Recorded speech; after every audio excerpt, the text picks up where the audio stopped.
The wind came low and dry across the plains, a whisper that carried the grit of 100 empty miles. It was a sound Elias Thorne understood better than any human voice. For 20 years, it had been his most constant companion, its lonely song the only answer to the silence in his sprawling, hollowed-out ranch house. He stood on the splintered platform of the rail stop, a place that saw a train only twice a week and a passenger even less often. The sun beat down, bleaching the color from the sky, from the land, from the memory of why he was even here. He had sent the letter, the bank draft, the stark, one-line request weeks ago, a desperate act by a man who had forgotten the shape of desperation. Now, the consequence was coming. The train's whistle was a mournful cry in the distance, a sound that unsettled the air. Elias didn't move. His hands, calloused and mapped with the fine lines of hard labor, remained loose at his sides. He was a tall man, built of the same unyielding material as the rocky outcrops that broke the monotony of his land, his face a landscape of quiet grief, weathered by sun and solitude. The train groaned to a halt, a black iron beast panting steam into the stillness. A single door opened. For a moment, nothing.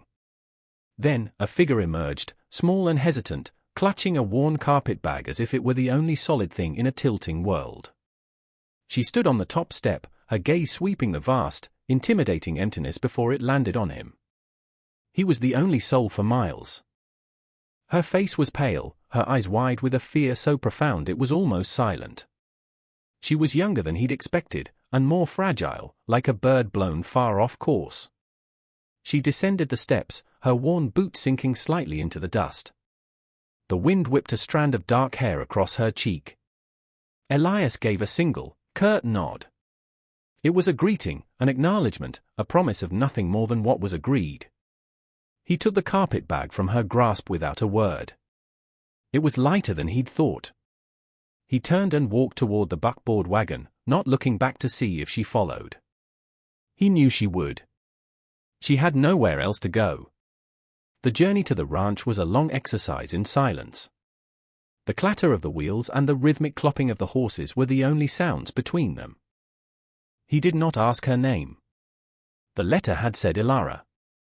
He did not ask about her journey. He did not offer words of comfort against the stark, lonely beauty of the land that was now her cage. He could feel her watching him, her fear a palpable thing in the air, sharp and cold as the evening shadows began to stretch long and thin from the buttes. The ranch house appeared slowly, a low-slung structure of stone and timber that seemed to be growing from the earth itself. It was clean, meticulously maintained, but it radiated a deep and abiding emptiness.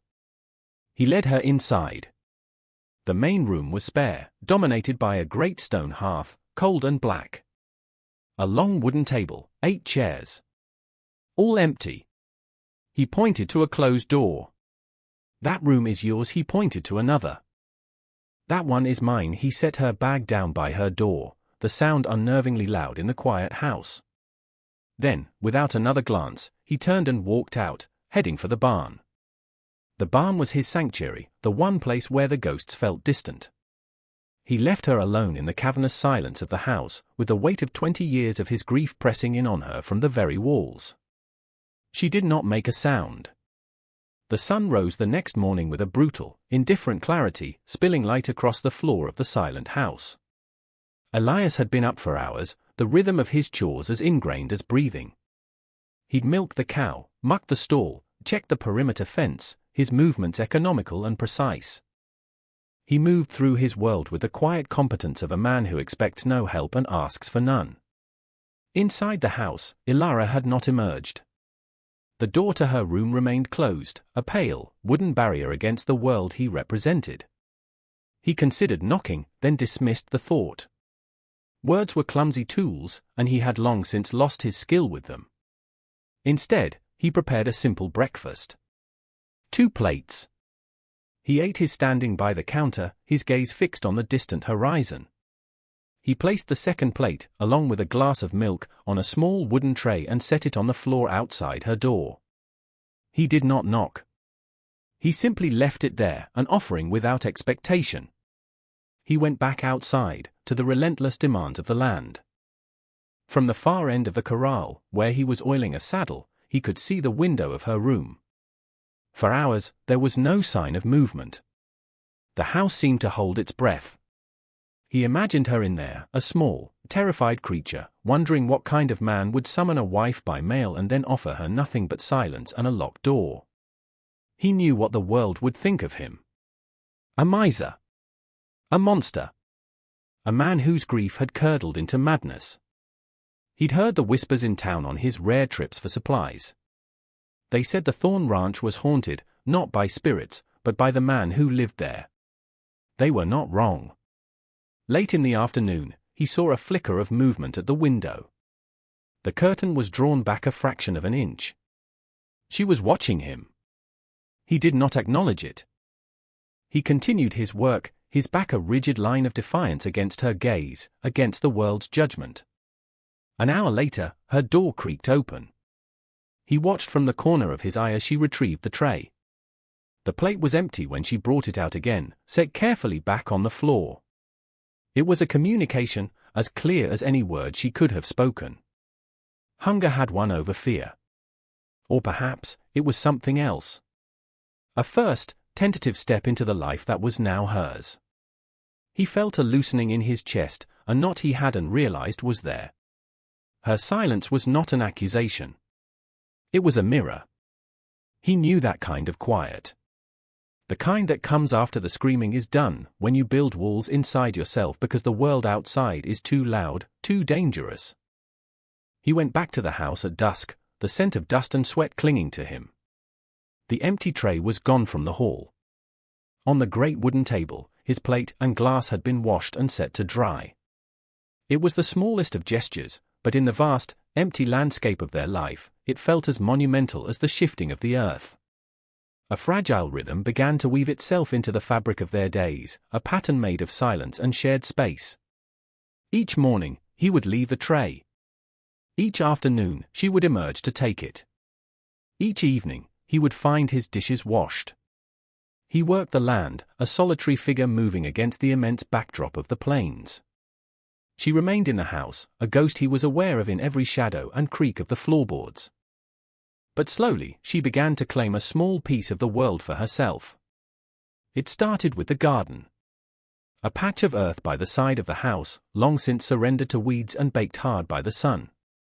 It had been Mary's garden. He had not been able to look at it for 20 years. One morning, he saw Ilara kneeling there, her small hands methodically pulling at the stubborn weeds. She worked with a quiet, fierce determination, her back to him, her movements a kind of prayer. He watched her for a long time, the sight stirring a place in him he thought had turned to stone. The next day, while she was pulling roots from the dry soil, her fingers closed around something small and soft. It was a ribbon, once blue, now faded by sun and time to the color of a washed-out sky. Lilies. It had fallen from her hair one afternoon as she chased butterflies.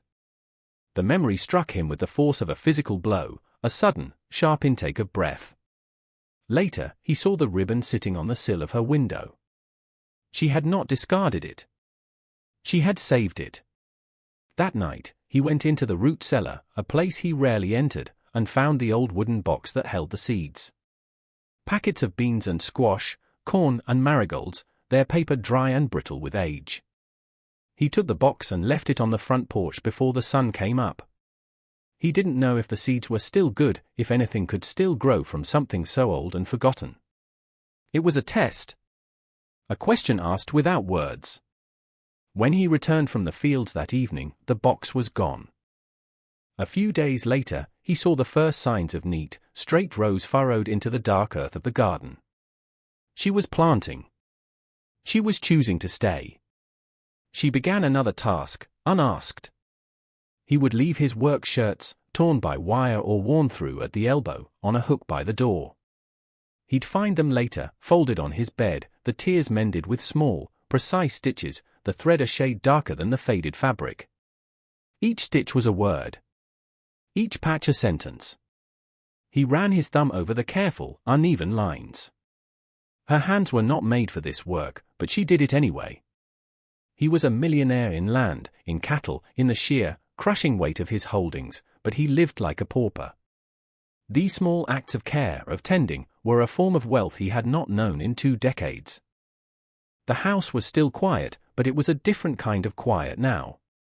It was no longer the silence of absence, but the silence of waiting. The silence of 2 wounded animals slowly, cautiously, learning to share the same ground. The world beyond the ranch boundaries could not be held at bay forever. It arrived one blistering Tuesday afternoon in the form of a dusty Ford and Sheriff Brody. The sheriff was a man whose authority came more from the weight of town opinion than the badge on his chest. He saw the world in simple terms, and Elias Thorne had always been an unsettling complication. The truck kicked up a cloud of dust that settled over Ilara's newly turned garden rose like a shroud. Elias saw it coming from a mile off and walked from the barn to meet it, his posture a warning. He wiped his hands on his trousers, a deliberate gesture of wiping away the piece of his work. Ilara, who had been watering her tentative seedlings with a bucket, froze. She retreated to the shadow of the porch, her small frame made smaller by fear. "Elias," the sheriff said, climbing out of his truck. He tipped his hat, but his eyes were hard, scanning past Elias to where Ilara stood.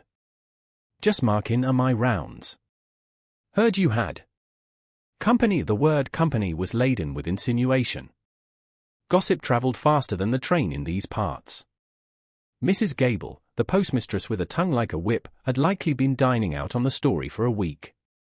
"She's my wife," Elias said. The words felt strange in his mouth, foreign and heavy. He had not said them in 20 years.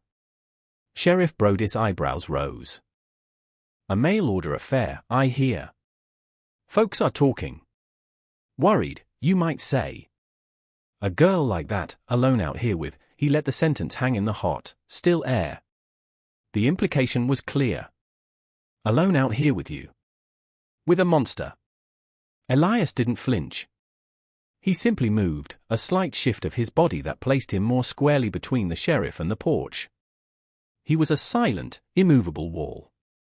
"There's no need for worry," Elias said, his voice low and flat. "She's fine." The sheriff's gaze flickered to Ilara again. He saw her pale face, her wide eyes, the way she clutched the porch post. He saw a victim. He could not see the quiet resilience that was taking root in her, as stubborn as the seeds in her garden. "Well," Brody said, clearly unsatisfied. "Just know that the town's watching. We look after our own." He made it sound like a promise, but it felt like a threat. Whose protection was he offering? The town's, or his own? He climbed back into his truck, gave a final, lingering look at Ilara, and drove away, leaving the dust to settle once more. Elias stood for a long moment, his back to her, until the sound of the engine had faded completely into the vastness. He did not turn around. He did not need to. He could feel the change in the air behind him. The sheriff's visit had been an intrusion, a violation. But in standing against it, in planting himself between her and the judgment of the world, he had done more than send a man away. He had offered her protection. When he finally walked back toward the barn, he glanced at the porch. She was still standing there, but her posture had changed. Her shoulders were a little squarer. Her chin was lifted, just a fraction. She was watching him go, and for the first time, there was something other than fear in her eyes. It was the barest flicker of trust, as fragile and as precious as the first green shoots pushing through the hard-packed earth. The sky had been a flat, metallic gray all day, the air thick and heavy with unspoken tension. By late afternoon, the clouds gathered on the western horizon, bruised and purple, building into something monstrous. Elias knew the signs. He secured the livestock, latched the barn doors, and checked the shutters on the house. The wind began to pick up, a low moan that grew into a rising shriek. The first drops of rain were fat and cold, hitting the dusty ground with audible splats. Then the storm broke in all its prairie fury. Rain came in blinding sheets, and thunder cracked the sky open, the sound a physical blow that vibrated through the floorboards. Inside the house, the gloom was absolute. Elias lit a lantern, its golden light pushing back the shadows but making them deeper where it couldn't reach. He was in the main room when he heard it, a steady, rhythmic drip. It was coming from her room. He found her standing in the center of the small space, her hands pressed to her ears, her body trembling. Water was leaking from the ceiling, pooling on the floor near her small cot. At each clap of thunder, she flinched as if struck. This was more than a fear of storms. This was a memory, a terror reawakened by the violence of the sky. He didn't speak. Words were useless against this kind of fear. He moved with a swift, silent purpose, his presence a sudden anchor in the chaos. He lifted her narrow cot and moved it to the driest corner of the room. He took the empty water bucket from beside the door and placed it under the leak, the steady plink of water on metal a new, calmer rhythm in the room. He had done what was necessary. He could have left then. Should have left. But he looked at her, huddled in the corner, her face a mask of old trauma, and he could not. He pulled the simple wooden chair from the corner and sat down, facing the door. He didn't look at her. He just sat a silent sentinel against the storm, against the ghosts the thunder called forth. The minutes stretched into an hour. The storm raged outside, a wild, untamed thing. Inside, there was only the sound of the rain on the roof, the drip into the bucket, and the impossibly loud sound of two people breathing in the same small space. He did not move. He did not speak. He simply offered his presence, a solid, unwavering fact in a world that had turned to noise and fear. Slowly, he felt the tension in the room begin to ease. Her trembling subsided. Her hands came down from her ears. He could feel her watching him in the dim, flickering light of the lantern. She saw a man who did not try to soothe her with empty words, who did not touch her, who did not demand anything. He just stayed. He shared her fear without trying to take it away, and in doing so, he lessened its power. When the storm finally passed, moving eastward with a last, defeated rumble, the silence it left behind was profound. The dripping in the bucket slowed, then stopped. He stood up. For a moment, their eyes met across the small, shadowed room. No words were exchanged. None were needed. A wall that had stood between them had been washed away in the rain. The days that followed the storm were different. The silence remained, but it was softer, less brittle. It was in this new quiet that the past began to reveal itself, not in stories, but in small, shared moments of discovery. One afternoon, he walked into the house to find her standing before the great stone mantelpiece. She was staring at the only object there, a small, silver-framed photograph, clouded with dust. He had not looked at it in years, but he knew its image by heart. A young woman with a smile as bright as a summer morning, her arm around a little girl with laughing eyes and a missing front tooth. Mary and Lily. His wife. His daughter. The reason for the 20 years of silence. He stopped in the doorway, his heart a cold, heavy stone in his chest. He expected to feel anger, a violation of that sacred, painful space. Instead, he felt a strange sense of release. She turned, her eyes full of a question she would never ask. He walked to the fireplace, picked up the frame, and wiped the dust away with his thumb. "They're gone," he said. The words were rust, torn from a place deep inside him. It was the first time he had spoken of them to another soul. He did not say how. He did not say when. He just stated the fact that had defined his entire existence. She nodded, a slow, understanding gesture. She saw the chasm of his grief, and she did not try to cross it. She simply acknowledged its existence, and in doing so, made it feel less like a solitary abyss. He put the photograph back. He did not hide it away again. A few days later, the roles were reversed. She was in the garden when one of the horses, spooked by a snake, reared up with a sudden, violent snort. Elara cried out, a sharp, strangled sound of pure terror, and scrambled backwards, falling to the ground, her arms thrown up to protect her head. It was a reaction far beyond a simple fright. Elias, who had been nearby, saw it all. He saw the raw, animal panic in her eyes, the instinctive cowering gesture of someone who expected a blow to fall. The horse settled in an instant, but the look on her face lingered. He understood then. Her silence wasn't just shyness. Her fear wasn't just of him or this new, lonely place. It was older. deeper. He now knew her wound was a mirror of his own, a different shape but carved just as deep. He gentled the horse, his voice low and calm, but his eyes were on her. She slowly got to her feet, brushing the dirt from her dress, her face pale and shuttered. She would not speak of it. He would not ask. But something had been shared. That evening, he sat on the porch, a block of soft pine in one hand and his whittling knife in the other. Under his skilled fingers, a shape began to emerge. A small bird, its head cocked, its wings half spread for flight. The next morning, before the sun was up, he left it on the sill of her window. A silent message. I see you. I know. He did it again the next day, and the day after. A new bird each morning, a hawk, a wren, a swallow. They were small, tangible pieces of his quiet, a flock of unspoken understanding gathering at her window. The rot had gone deep into the posts of the southern corral fence. It was a big job, one he'd been putting off. It required digging, setting, lifting, hard, solitary work that suited his temperament. He began one morning, the sun already hot on his back, the rhythmic thud of the post-hole digger a lonely percussion against the silence of the plains. He worked for an hour before he sensed her presence. She was standing by the porch, watching. He expected her to go back inside, but she didn't. She walked toward him, her steps hesitant but determined. She didn't speak. She just stood there, her hands clasped, observing the process. He grunted as he heaved another post into place.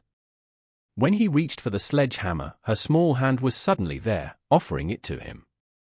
He took it, surprised, and met her gaze. There was a question in her eyes.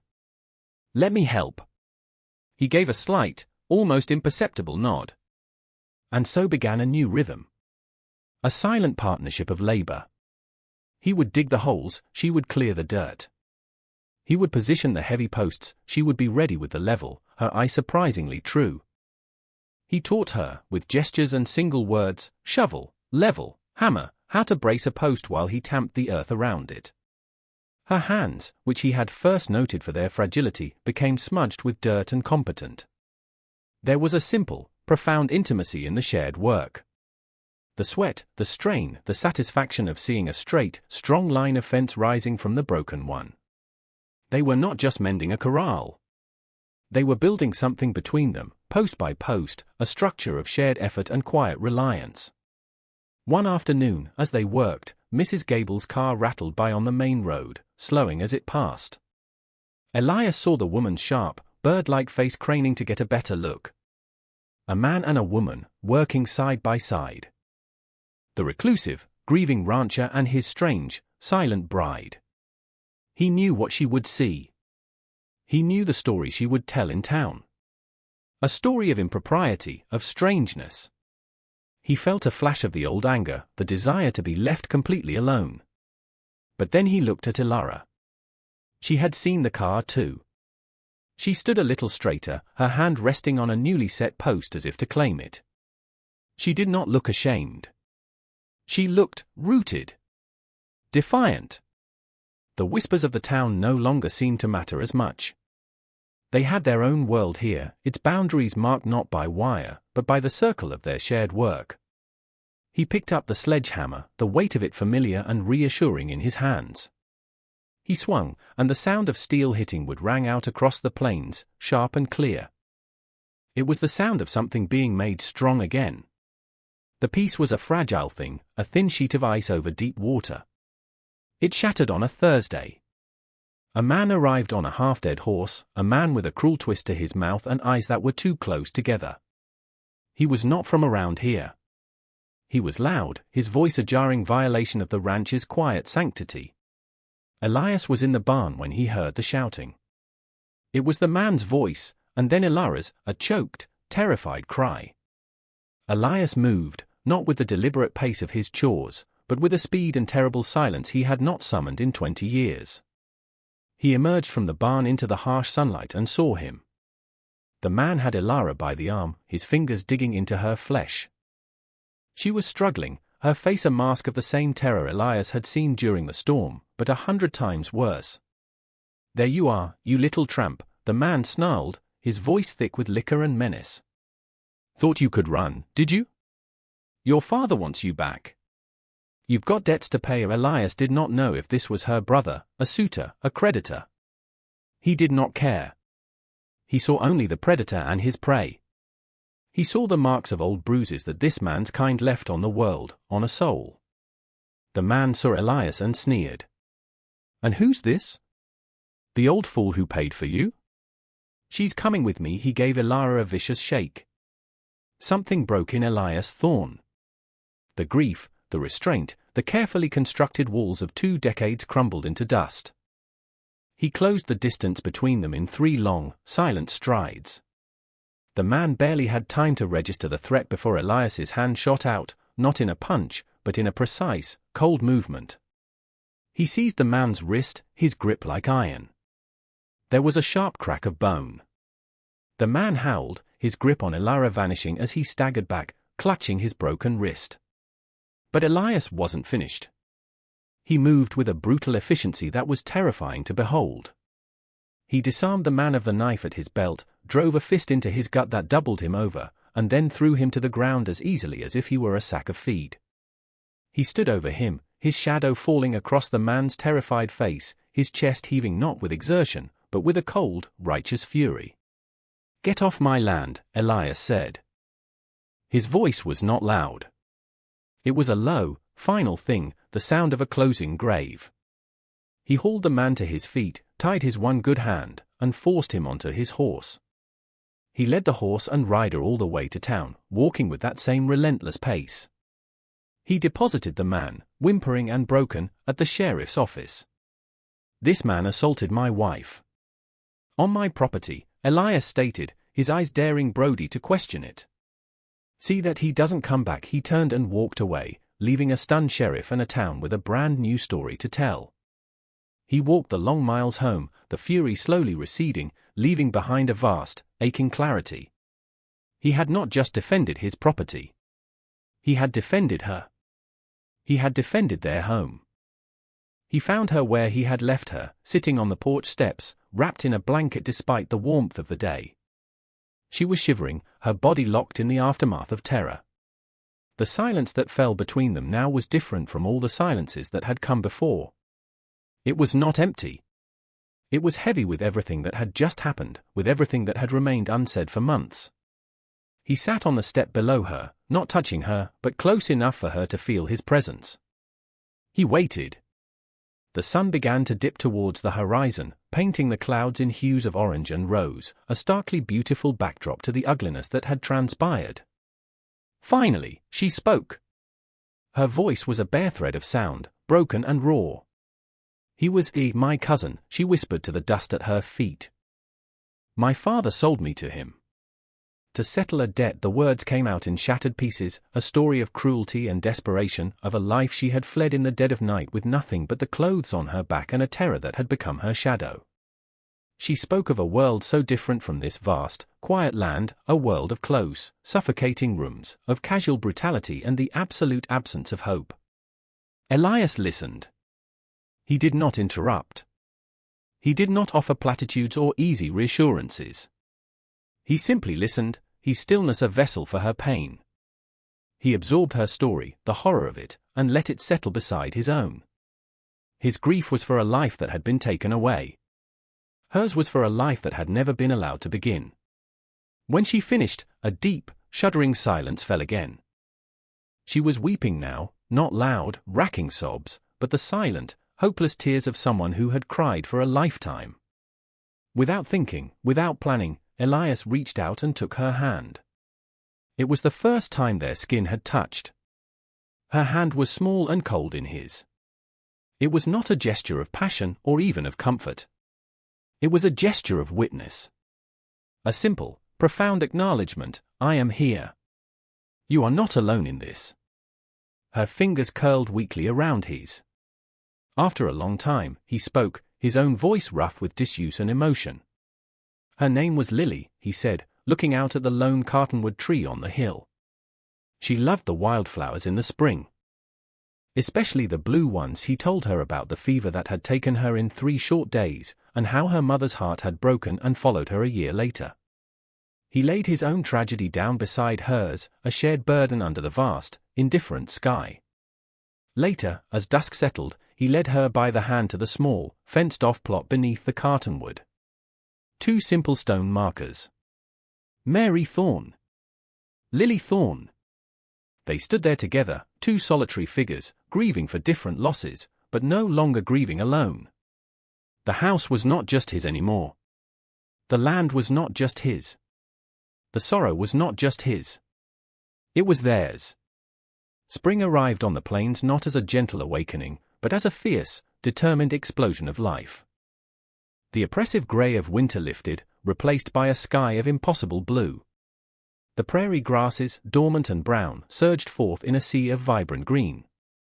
And on the hillsides, just as Elias had promised, the wildflowers bloomed in a riot of color: Indian paintbrush, prairie rose, and patches of lupine so blue they seemed to have stolen their hue from the sky itself. The house had changed. Sunlight now streamed through clean windows, illuminating dust motes dancing in the air. The small, carefully tended garden was a tapestry of green shoots.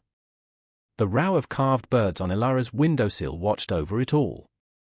The silence within the walls was no longer a marker of absence or tension, but a language of its own, a comfortable, breathing quietude filled with unspoken understanding. They had settled into a life that was both simple and profound, a rhythm of shared work and shared peace. One evening, they sat on the porch, a ritual they had adopted, watching the sun bleed its colors across the horizon. The air was cool and sweet with the scent of damp earth and new blossoms.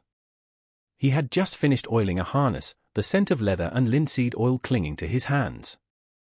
She was mending a tear in one of her own dresses, her needle moving with a practiced, steady grace. He was no longer just the silent, grieving rancher. She was no longer the terrified, mail-order bride. They were simply Elias and Elara. He looked at her, at the way the last light of the day caught the stray hairs around her face, turning them to gold. A sense of peace settled over him, so deep and unfamiliar it was almost startling. He had invited a stranger into his tomb, and she had, with her quiet resilience, patiently turned it back into a home. "The wildflowers are up on the west ridge," he said, his voice a low rumble in the quiet air.